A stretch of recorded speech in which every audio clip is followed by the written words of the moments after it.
시편 23편은 주기도문 다음으로 성도들이 많이 읽고 그리고 암송하고 묵송하는 말씀입니다.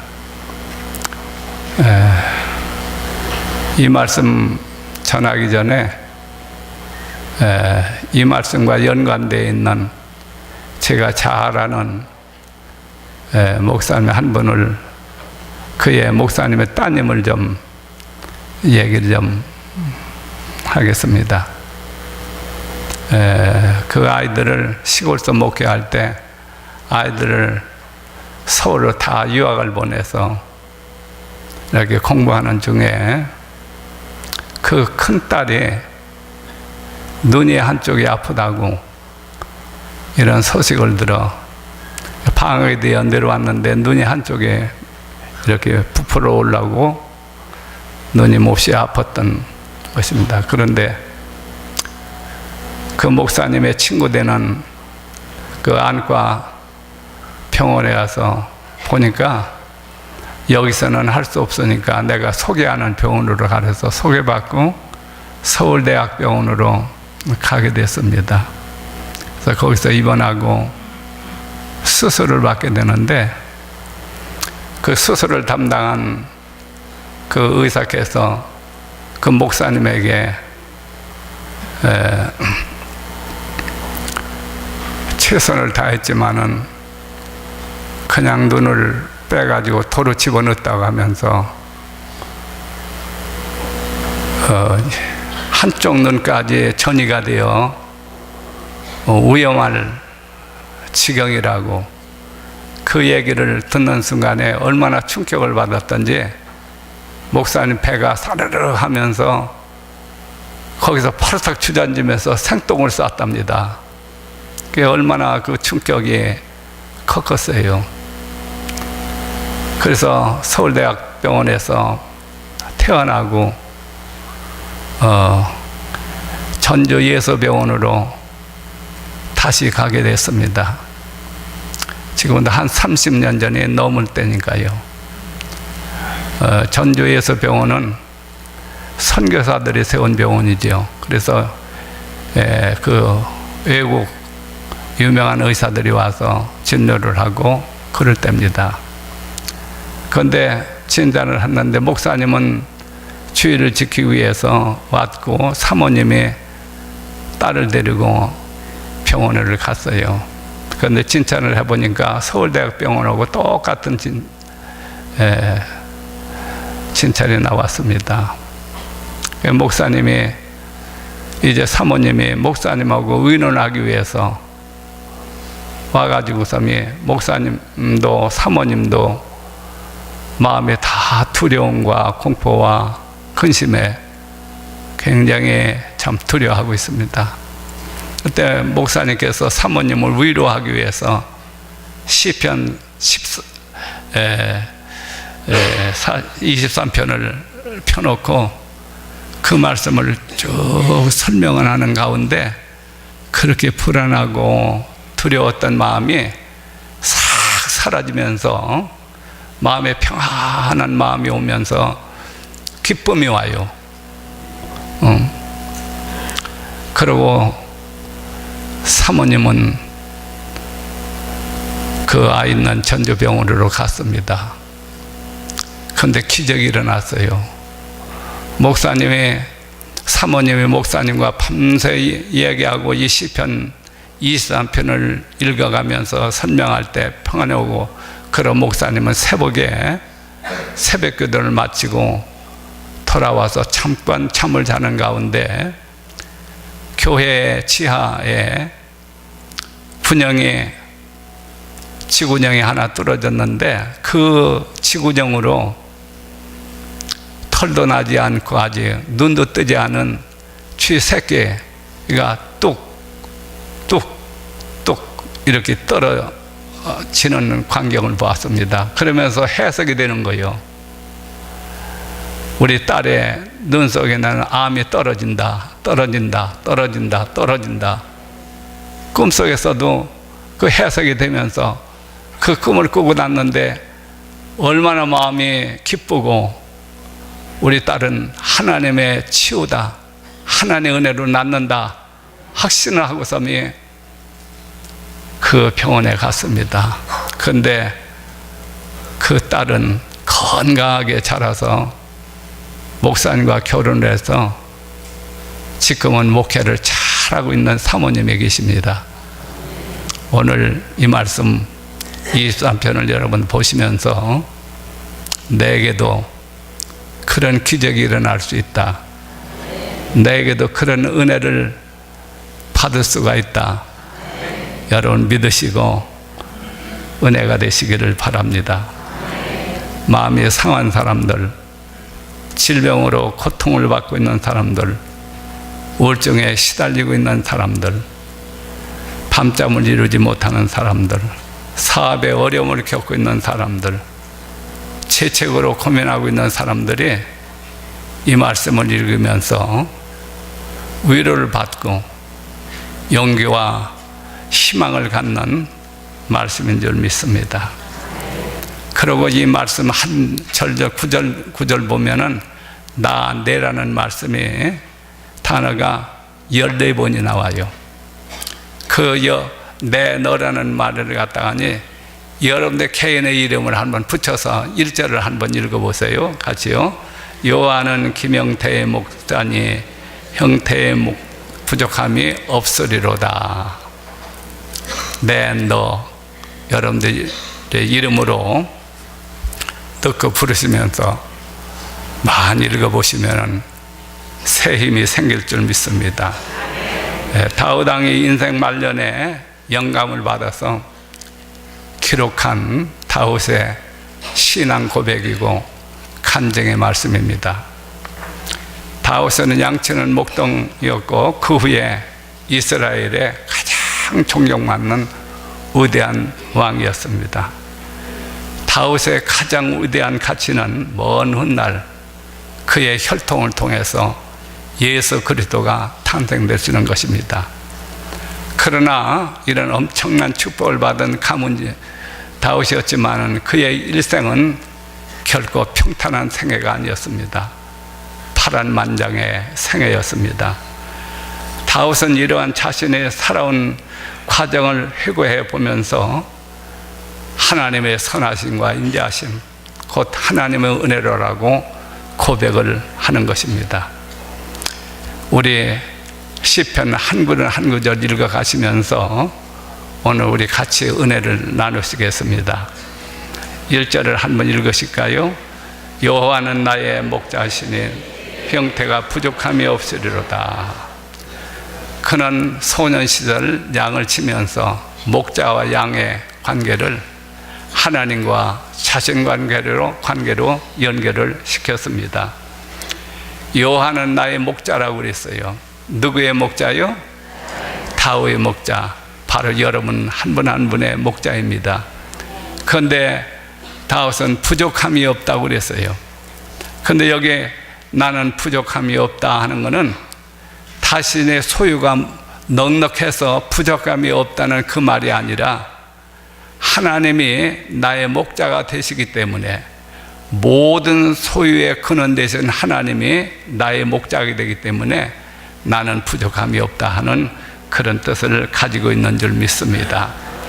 그래서 성경 신약성경에 보면 목자는 선한 목자, 또 양을 위해서 목숨을 바치는 목자, 곧 그분이 누구시죠? 바로 예수 그리스도이십니다. 그러니까 양이라는 동물은 다른 동물에 비해서 약하고 힘이 없는 무력한 동물이랍니다. 또한 눈이 시력이 나쁘고 머리가 둔해서 자기가 갔던 길을 되돌아 찾지 못하고 길을 잃어버리고 방황하기 아주 쉬운 동물입니다. 그래서 솔로몬은 양을 어리석은 동물이라 이렇게 말을 하고 있습니다. 그러나 양에게는 양을 지키는 든든한 목자가 있어 양을 보호하고 지키고 있습니다. 믿으십니까? 여기에 단지 양에 대한 얘기입니까? 아니에요. 바로 여러분과 저를 가르쳐 말하고 있습니다. 믿습니까? 우리는 약하고 힘이 없지만은, 무력하지만은, 방황하기 쉽지만은, 그러나 우리를 지키는 목자 예수님이 계십니다. 믿습니까? 그분이 우리를 보호하시고 그분이 우리를 지키고 있기 때문에 우리는 염려가 없는 줄 믿습니다. 우리 2절을 보실까요? 그가 형태를 푸른 초장에 넣으시며 실만한 물가로 인도하시는다. 여기 푸른 초장, 물은 양에게 반드시 있어야 할 양식과 휴식인 줄 믿습니다. 양은 풀과 물이 없다면 생존할 수 없습니다. 양의 생존권이 되는 줄 믿습니다. 양은 지금 두려움이 없이 배불리 먹고 편히 강가에서 쉬고 있습니다. 양이라는 동물은 자기가 위협을 느낀다든가 배고플 때는 절대로 눕는 일이 없습니다. 그런데 여기에 나타난 양은 어떤 양이지요? 푸른 초장에서 배불리 먹고 편안하게 쉬고 있는 그 모습으로 나타나고 있습니다. 지금 양은 두려움이 없습니다. 배고프지 않습니다. 포만감에 편안하게 쉬고 있는 줄 믿습니다. 뿐만 아니라 푸른 초장으로 누가 인도했죠?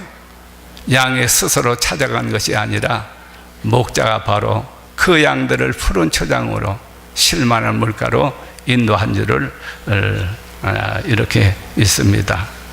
예수님께서 이런 말씀을 했어요. 사람이 살아가는데 중요한 게 있지요. 바로 먹는 것과 입는 것. 우리가 세상살이 살아가는데 우리 예수 믿는 사람들도 우리가 이 자연의 혜택을, 은혜를 입지 않고 살아갈 수 없습니다. 그래서 예수님께서 너희가 무엇을 먹을까, 무엇을 마실까, 무엇을 입을까 염려하지 말아라. 이는 다 이방인들, 불신자들이 구하는 것이고 너희 아버지께서 이 모든 것이 너에게 있을 줄을 아십니다. 그러나 너희는 염려하지 말고 먼저 그 나라와 그 일을 구하라. 사람에게 먹고 사는 것이 얼마나 중요한 것입니까? 이것을 얻으려고 사람들은 애를 쓰고 수고를 하고 노력을 하게 되지요. 우리가 열심히 노력하되 염려와 근심을 하지 말라고 그랬어요. 공중에 나는 새를 봐라. 농사하지 않아도 하나님 먹이시지 않느냐. 들의 백합화를 보아라. 저렇게 아름답게 화려하게 비용에서 솔로몬이 입은 옷보다도 얼마나 더 화려하냐. 하물며 하나님께서 너희를 끌까 뭐냐. 여러분 어떤 새라고 그랬어요? 공중에 나는 새를 보라 그랬어요. 공중에 나뭇가지에 앉아있는 그런 새를 말하는 게 아니라 공중에 나는 새. 공중에 나는 새는 뭐냐? 새는 아침부터 열심히 먹을 것을 찾아서 수고하고 애쓰고 움직이고 활동하는 줄 믿습니다. 단단한 땅을 헤집고 아름다운 꽃을 피기 위해서 백합화 얼마나 힘들고 얼마나 애쓰고 수고를 하십니까? 그래서 아름다운 꽃을 피는 줄 믿습니다. 우리 하나님이 할 몫이 있고 인간이 할 몫이 있습니다. 하나님의 몫은 우리가 예를 들면 농부가 땅을 파고 거기에 씨를 뿌리고 거름을 주고 때로는 김을 매주고 그래서 잘 가꾸어야 됩니다. 그래서 곡식을 거둘 수가 있나요? 하나님께서 햇빛을 내려주시고 하나님께서 비를 내려주시고 하나님께서 적당한 온도를 내려주시어서 그리고 그것이 자라고 꽃이 피고 열매를 맺어 사람이 걷게 되는 줄 믿습니다. 농부들이 한 일은 뭐예요? 농부가 할 일이 있어요. 하나님이 할 일이 있어요. 그래서 하나님도 아무에게나 축복하는 게 아니라 열심히 사는 사람에게, 열심히 노력하는 사람에게, 열심히 수고하는 사람에게, 땀 흘리는 사람에게 하나님께서는 역사하시는 줄 믿습니다. 그래서 성경에도 일하기 싫거들랑은 뭐라고 그랬어요? 죽으라고 그랬어요. 우리 예수 믿는 사람은 부지런하게 열심히 뭐든지 해야 됩니다. 믿습니까? 직업에는 귀천이 없어요. 파지를 주셔도 괜찮아요. 다른 천하다고 생각하는 것도 해도 괜찮아요. 왜요? 내가 당당하여요. 하나님 앞에서 우리는 옳은 직업, 남에게 해가만 되지 않는 직업이라면 어떤 직업이든 다 귀합니다. 왜요? 하나님이 그렇게 해야 그 사람 먹고 산다고 주님 말씀을 했습니다.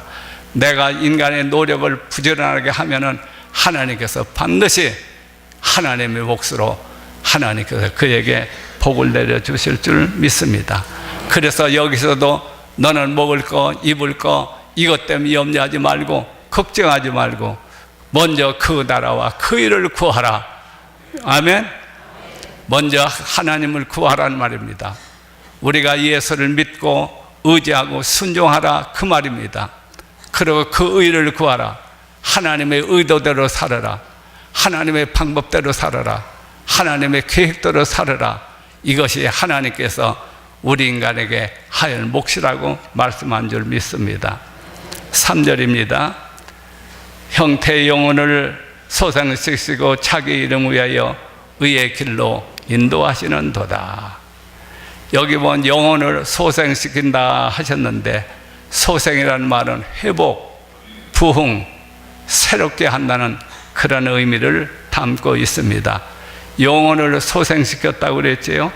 고린도후서 5장 17절에 누구든지 그리스도 예수 안에 있는 자는 새로운 피조물이라. 옛것은 지나가고 보라 새 것이 되었도다. 하나님께서 우주 만물을 창조하실 때 말씀으로 창조했습니다. 하늘아 있을 때 하늘이 생기고 땅이 있으라 할 때 땅이 생기고 모든 만물을 말씀으로 창조했지만은 사람만은 특수한 방법으로 하나님이 창조했어요. 흙을 빚어서 그 흙 속에다가 당신의 생긴 생명을 불어넣으니 생명이 된 바로 그것이 사람이었던 줄 믿습니다. 그러나 인간의 최초인 아담이 범죄하는 순간에 하나님의 생기는 빠져버리고 흙덩어리인 육체만 남은 것이 바로 인간입니다. 그러니까 인간은 세상에 태어날 때 살아서 태어나는 것이 아니라 이미 죽은 상태로 태어나는 겁니다. 믿으십니까? 그래서 인간은 살았다 했지만은 실상은 죽은 거예요. 그래서 성경은 뭐라든가 인간은 죄와 허물로 죽은 자라고 그랬습니다. 죄와 허물로 죽었던 우리를 하나님께서 죄와 허물로 죽은 우리 인간을 살려야 되겠다 하고 하나님이 어떤 일을 하셨습니까? 하나님이 엄청난 일을 하셨는데 하나님이 인간이 되어 세상에 내려오십니다. 그분이 누구십니까? 우리의 구세주 예수 그리스도인 줄 믿습니다. 이분이 와서 우리 죽었던 영혼을 다시 살려냈습니다. 그래서 그리스도 예수 안에 자는 새로운 피조물, 우리 예수를 믿는 사람은 여러분과 저는 새롭게 창조된 새 피조물이 된 줄을 믿습니다. 내가 오는 것은 양으로 하여금 생명을 주되 더 풍성한 생명을 주기 위해서 오셨다고 그랬어요. 그러니까 예수님께서는 죽었던 우리를 살리시려고 오신 분이 바로 우리 구세주 예수님인 줄 믿습니다. 이렇게 영혼을 소생시킨 하나님께서는 우리에게 되어 당신의 명예와 당신의 이름을 위해서 우리로 하여금 의의 길을 걷게 하시는 줄 믿습니다. 여러분, 자식이 잘 돼야, 부모가 잘 돼야 자식이 잘 돼야 부모의 명예가 되는 게 아십니까? 만일에 자식이 잘못돼 보여 그러면은 부모는 부끄러운 줄을 믿습니다. 우리 기독교인들이 잘 풀리고 잘 돼야 하나님께 영광이 되어지는 줄 믿습니다. 그래서 우리가 하나님의 의도대로, 하나님의 계획대로, 하나님의 법대로, 하나님의 방법대로 가르쳐 주신 대로 의의 길을 걸어야 될 줄 믿습니다. 그래야 하나님께서 우리에게 축복하시고 은혜를 주시는 줄 믿습니다. 우리의 4절을 함께 읽을까요? 형태가 사망의 은총한 골짜기로 다닐 때도 해를 두려워하지 않을 것은 주께서 형태와 함께 하심이라. 주의 지팡이와 막대기가 형태를 안위할 것이라. 우리는 이스라엘의 역사를 너무나 잘 알고 있습니다. 애굽 400년 긴 종살이에서 해방을 받아 하나님이 약속한 가나안 땅으로 저들은 출발을 했습니다. 그러나 그들이 도착한 곳은 젖과 꿀이 흐르는 하나님이 약속한 땅이 아니었습니다. 사람이 도저히 살 수 없는 모래와 사막, 끝없이 펼쳐진 광야였던 것입니다. 이런 곳에서 저들이 어떻게 살아갈 수 있습니까? 그것도 한두 달이 아니고 40년이라는 긴 세월 동안 이 광야에서 살게 되었던 것입니다. 그러나 그곳에는 사람만 있었던 것이 아니라 바로 출애굽을 시켰던 하나님 여호와께서 그들 가운데 계셨던 줄 믿습니다. 임마누엘의 축복입니다. 이 척박한 광야에서 하나님께서는 그 백성들을 위해서 어떤 일을 하셨습니까? 바위를 해서 생수가 솟아나게 해서 그 물을 마시게 하였고, 그리고 새벽마다 하늘에서 비같이 만나를 내려서 40년 동안은 이스라엘 백성들을 먹여 살렸습니다.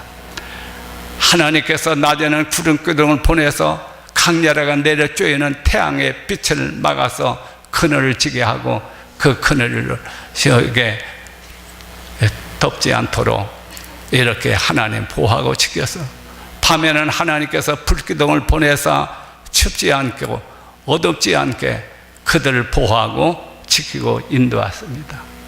하나님께서 율법을 보내주셔서 하나님 말씀을 듣도록 하셨고, 하나님께서 성막을 지어서 그들로 하여금 그곳에서 하나님을 예배하고 하나님께 기도하고 하나님께 교제하도록 이런 역사를 하셨던 것입니다. 이렇게 하나님은 그 백성들에게 위해서 완벽하게 일을 한 게 보세요. 여러분 생각해 보세요. 얼마나 놀랍고 신비한 일이겠습니까? 광야에서 죽을 줄만 알았는데, 비참하고 처절해 줄 줄만 알았는데 사실은 그렇지를 않았습니다. 신명기 8장 1절 2절에 보면은 하나님께서 그들을 광야로 인도한 이유를 세 가지를 얘기하고 있어요. 첫 번째는 이 광야의 길을 걷게 한 것은 바로 하나님 자신이었다는 그것입니다. 여러분, 우리가 하나님께서 그들을 광야로 인도했다라면 하나님께서 실수해야 잘못해서 그만 머리를 한 번 잘못 쓰므로 이 광야에 왔던가? 아닙니다. 하나님이 실수한 것은 아닙니다. 믿으십니까? 하나님의 특별한 어떤 계획이 있습니다. 두 번째 이유는 말씀하고 있습니다. 백성들을 낮추시고 시험하기 위해서 이곳으로 오게 한 것입니다. 그들은 400년 동안 애굽 속에서 살면서 애굽의 종교, 애굽의 문화, 애굽의 관습, 애굽의 정신으로 다 오염되어 다 세속화되고 말았습니다. 이런 오염된 백성을 하나님의 약속한 약속의 땅으로 인도할 수는 없었던 것입니다.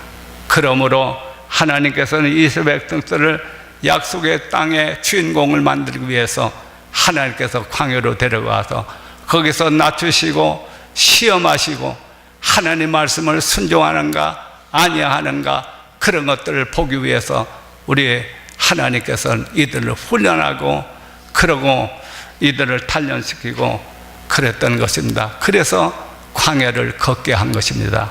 세 번째 이유를 말씀합니다. 하나님만 바라보고 살으라는 거예요. 나같이 하나님만 바라보고 살아라. 하나님만 신뢰하고 살아라. 하나님만 의지하고 살아라.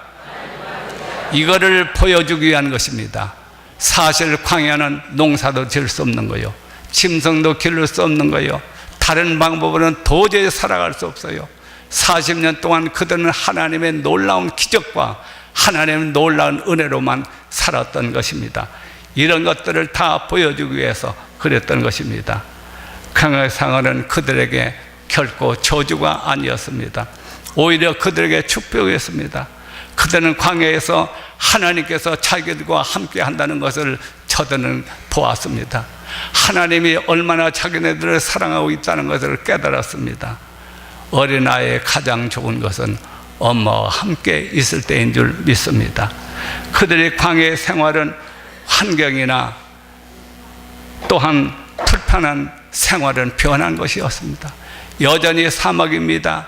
여전히 엉겅퀴가 가시가 나는 광야입니다. 여전히 불편합니다. 그러나 그들은 그 광야 속에서 뭐를 봤습니까? 두 가지를 발견했습니다. 나와 함께하는 하나님. 다 같이요. 나와 함께하는 하나님. 나를 변함없이 끝까지 사랑하는 하나님. 여러분, 오늘 우리도 하나님이 항상 나와 함께함을 믿으시길 바랍니다. 하나님이 변함없이 끝까지 여러분들을 사랑하는 것을 믿으시길 바랍니다. 정말로 이거를 우리가 깨닫는다면 우리는 환난의 길을 걸어도 괜찮습니다. 가난의 길을 걸어도 괜찮습니다. 시험과 고통의 길을 걸어도 괜찮습니다. 우리는 넉넉하게 이길 수가 있다고 말씀했습니다. 왜요? 하나님이 나와 함께하기 때문에, 하나님을 변함없이 나를 사랑하기 때문에 오늘 이거를 깨닫기를 주님의 이름으로 축복합니다. 다섯 번째입니다. 주께서 형태의 원수의 목전에서 형태에게 상을 베풀어 주십니다. 내 머리에 기름을 부어서 부었으니 형태의 잔이 넘치나이다. 목자는 양떼들을 공격해오는 원수의 목전에서 자기의 사랑하는 양떼를 위해서 축제의 잔치를 베풀어 주십니다. 그리고 목자들은 양들을 하나하나 품에 안고 그 머리에 기름을 붓습니다.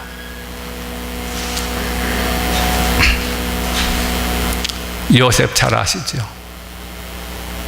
애굽의 종으로 팔려 처참하게 살던 그가 하나님이 그를 높여주었습니다. 애굽의 총리로 세워 나라를 살리고 자기 가족을 살리는 이런 명예로운 일들을 하도록 하나님께서는 그에게 원수의 목전에서 이런 축복을 주었습니다. 바벨론의 포로로 잡혀갔던 다니엘, 원수의 나라에서 하나님께서는 그에게 놀라운 상급을, 은혜를 주셨던 줄 믿습니다.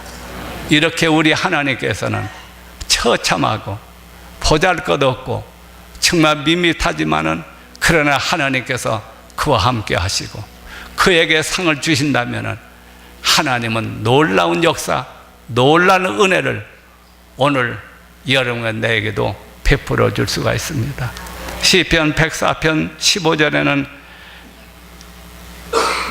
사람의 마음을 즐겁게 하는 기름과 포도주와 사람의 얼굴을 윤답게 하는 기름과 사람의 마음을 힘있게 하는 양식을 준다고 말씀하고 있습니다. 믿으십니까? 오늘 우리는 그런 사실들을 믿으셔야 될 줄 믿습니다. 마지막 6절입니다. 형태의 평생에 선하심과 인자하심이 반드시 형태를 따르니 내가 여호와의 집에 선하심과 인자하심으로 영원히 여호와의 집에 거하리로다. 목자는 드디어 우리를 위해서 예비하신 찬란하고 아름답고 황홀한 영원한 집 준비하고 계십니다. 주님께서 약속하는 바로 그 영원한 집입니다. 요한복음 14장 2절 3절에 내 아버지 집에 거할 것이 많도다. 내가 너희를 위해 처소를 예배를 가노니 가서 너희를 위하여 처소를 예비하면 내가 다시 와서 너희를 나 있는 것으로 영접하여 나와 함께 있으리라. 아멘.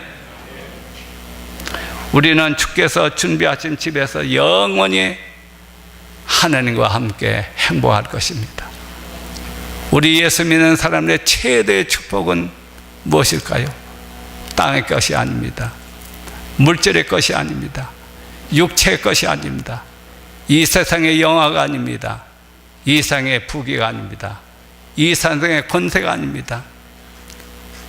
우리 그리스도인들에게 주어지는 최대의 축복은 하나님의 예배하신 천국에서 하나님과 더불어 영원히 함께 사는 것입니다. 시편 23편의 최종의 말씀은 하나님의 선하심과 인자하심이라고 그랬습니다. 인간의 어떤 공로나 인간의 어떤 수고나 인간의 어떤 차질이 있어서 이렇게 하나님의 엄청난 축복, 하나님의 영원한 그 집에 가는 것은 인간의 노력에 의해서 되는 거다. 전적인 하나님의 선하심과 인자하심, 곧 하나님의 은혜로 하늘의 집이 주어지는 줄 믿습니다. 기도하시겠습니다. 하나님,